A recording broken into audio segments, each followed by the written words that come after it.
নমস্কার, খাদ্যরসিক বাঙালি চ্যানেলে সবাইকে স্বাগত।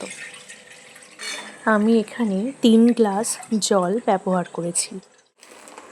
পুরো চাউমিন দেব না, অর্ধেক দেব। এরপর কিছু সবজি নিয়ে নিয়েছি। আপনারা পছন্দ মতন সবজি নিতে পারেন। আমি এই ছুরিটি নতুন কিনেছি, আগেরটি খারাপ হয়ে গেছিল। এরপর সবজিগুলি প্রথমে কাঁচা লঙ্কাগুলোকে ভালো করে ধুয়ে নিয়েছি, এরপর কেটে নেব। আপনারা চাইলে লম্বাও কাটতে পারেন। এরপর একটি গাজরকে অর্ধেক করে কেটে নিয়ে গায়ের ছালগুলো ছুরির সাহায্যে ছাড়িয়ে নিয়ে এবং ধুয়ে নেব। আমি এখানে অর্ধেকটা ব্যবহার করব। এরপর গাজরের মাথা এবং শেষের অংশটুকু কেটে বাদ দিয়ে দেব। তারপর একটিকে সাইড করে রেখে অপর দিকের একটা সাইড কেটে বাদ দিয়ে দেব। তারপর পাতলা পাতলা করে কাটবো। নতুন ছুরি বলে একটু কাটতে ভয়ই লাগছিল, খুব বেশি পাতলা এবং মোটা করিনি।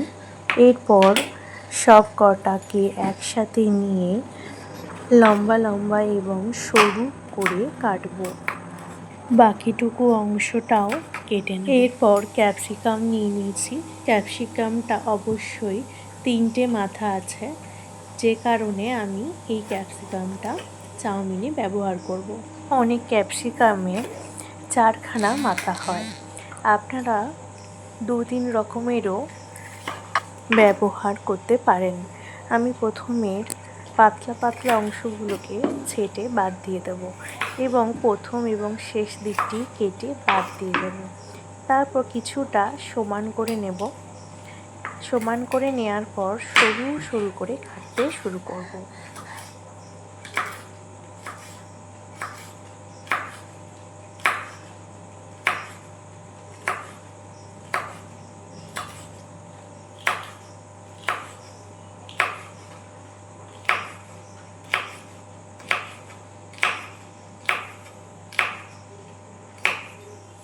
আমি এখানে অর্ধেক ক্যাপসিকামটি ব্যবহার করেছি। দেখুন ঠিক এরম সরু সরুভাবেই কেটে নিয়েছি আমি। এরপর মাঝারি সাইজের 2টি পেঁয়াজ নেব। পেঁয়াজটাকে ভালো করে সামনে এবং শেষটুকু কেটে নেব। তারপর খোসাগুলো ভালো করে ছাড়িয়ে নেব। মাঝখান থেকে 2-8খানা করে নেব। তারপর খোসাটা ছাড়িয়ে নেব। আমি এখানে দেখতে পেলাম প্রথম লেয়ারে খারাপ হয়ে আছে, ওই জন্য ওটাকে একটু কেটে বাদ দিয়ে দেব। পুরো খোসাটাই আমি বাদ দিয়ে দেওয়ার চেষ্টা করেছি এখানে। আপনারা চাইলে ওইটুকুনি জায়গাটা শুধু বাদ দিতে পারেন। ঠিক এইভাবে আর একটা পাটও কেটে নেব। অনেক সময় কালো কালো দাগও হয়ে থাকে, ওরম থাকলে আপনারা পেঁয়াজটা খোসা ছাড়িয়ে নেওয়ার পরে ধুয়ে নিতে পারেন, নিয়ে তারপর কাটতে পারেন। আমি এখানে সরু সরু করে কেটে নিচ্ছি। চেষ্টা করেছি পাতলা পাতলা করে কাটার। আর চোখ দিয়ে জল বেরোবে না পেঁয়াজ কাটতে কাটতে, এমন একটা উপায় বলি। পেঁয়াজটাকে ভালো করে ধুয়ে নেবেন, ছাড়িয়ে কিছুক্ষণ জলের মধ্যেই রেখে দেবেন, প্রায় 30 সেকেন্ড মতো। তারপর তুলে নিয়ে আপনি কাটুন, দেখবেন চোখ দিয়ে এক ফোঁটাও জল বেরোচ্ছে না। বাকি অর্ধেক দিকটাও ভালো করে কেটে নেব।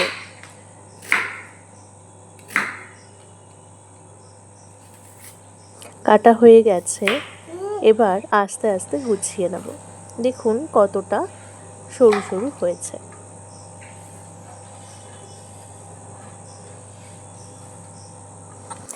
আমি একটি অর্ধেক শসা গোল করে পাতলা করে কেটে নিয়েছি এবং আমি খোসা ছাড়াইনি।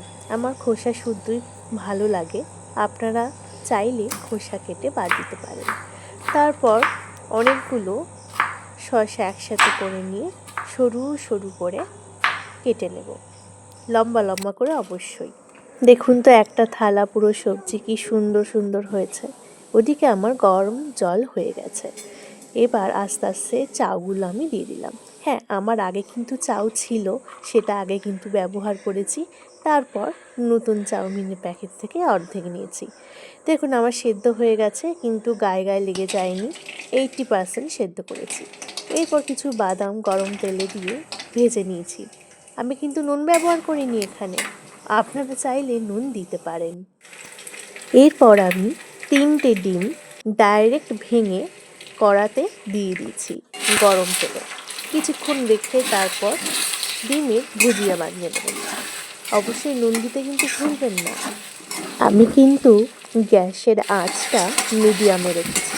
দেখুন আমার ভুজিয়া প্রায় তৈরি হয়ে গেছে। একটা অন্য পাত্রে নেড়ে চেড়ে তুলে নেব। এখানে আমি একদম মিহি করিনি, আর একটু সফট ভাব রেখেছি।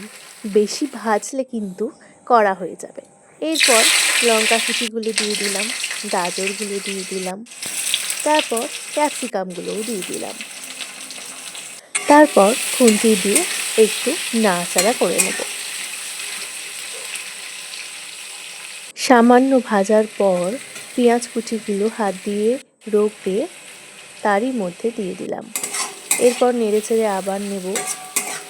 নেড়েচেড়ে নেওয়ার পর কিছুক্ষণ রেস্ট দেব, প্রায় 3-4 সেকেন্ড মতন। তারপর দিয়ে দেব নুন। নুনটা আমি এখানে প্রথমে অল্প ব্যবহার করেছি, শুধুমাত্র ভাজার জন্য। এরপর নুন দেওয়া হয়ে গেলে গোলমরিচ গুঁড়ো অল্প ছড়িয়ে দেব।